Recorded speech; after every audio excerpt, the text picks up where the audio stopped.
introduce you to a few of our beautiful birds. But before we begin, I just want to run through a few health and safety things to keep you guys nice and safe and to keep the birds nice and safe as well.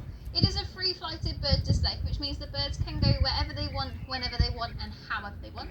So please remain seated throughout the demonstration. No standing up, waving arms about, jumping up and down, etc. because we're going to encourage these birds to fly over the tops of your heads, and the last thing that we want to happen is for you to go wearing one of our birds.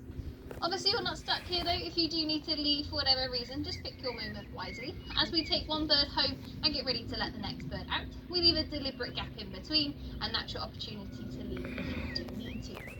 As I say, we're going to bring the birds nice and close to you. They might land on the fence in front of you. They might even join you in the audience. If they do so, please enjoy the moment. Please take lots of photos, but please do not try and touch, poke or stroke any of the birds. They do not appreciate it, and they'll tell you they do not appreciate it by use of their very sharp beaks and very sharp talons, which I can assure you that you will not appreciate.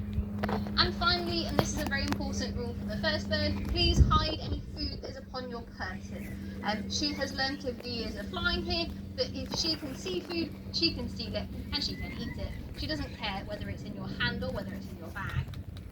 But with that, we can make a start and introduce you to said first bird. And we're going to introduce you to the rather lovely Boo. And Boo is what we call a striated caracara. Now, as a striated caracara, she comes from the Falkland Islands, and she's going to spend the majority of her display on the floor, walking around, turning over these plant pots. Now, the reason that we use plant pots is to encourage her to do a natural behaviour of sort of scavenging, of sort of scrounging for food. So turning over these plant pots is imitating her turning over rocks and logs and tree bark and all of those sorts of things that she'll find out in the wild.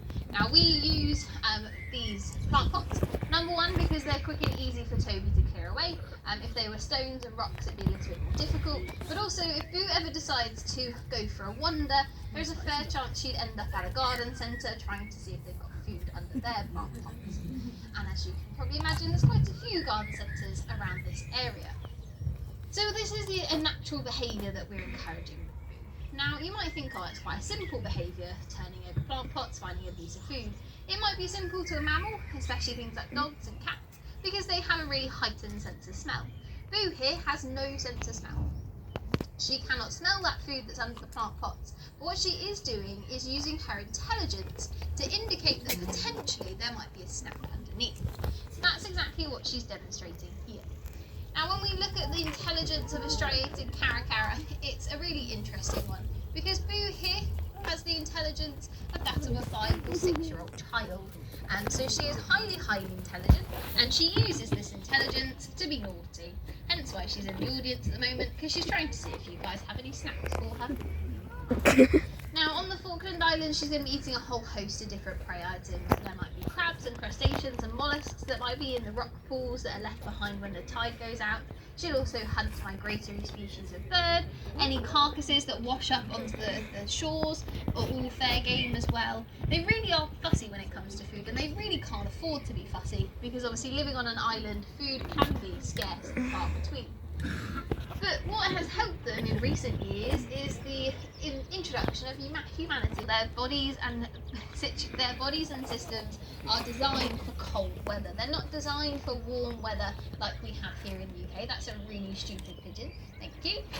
So we have here a hybrid.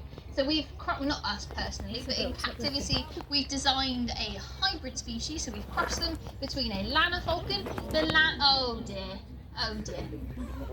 That is what we call the lesser spotted suicidal pigeon, and it may be successful in its mission today. Green falcon. It's really easy to remember how old Furlough is, because her brother is called Lockdown. Lockdown and Furlough were born in 2020. Could you just turn it off of your phone, Toby? I don't. She's above us. Okay. Oh, is this one? Yeah. Okay, cool. She's gone away over. Don't panic. She clearly wasn't successful in her pigeon chase today, but that's okay, because it means that we get her back quite easily.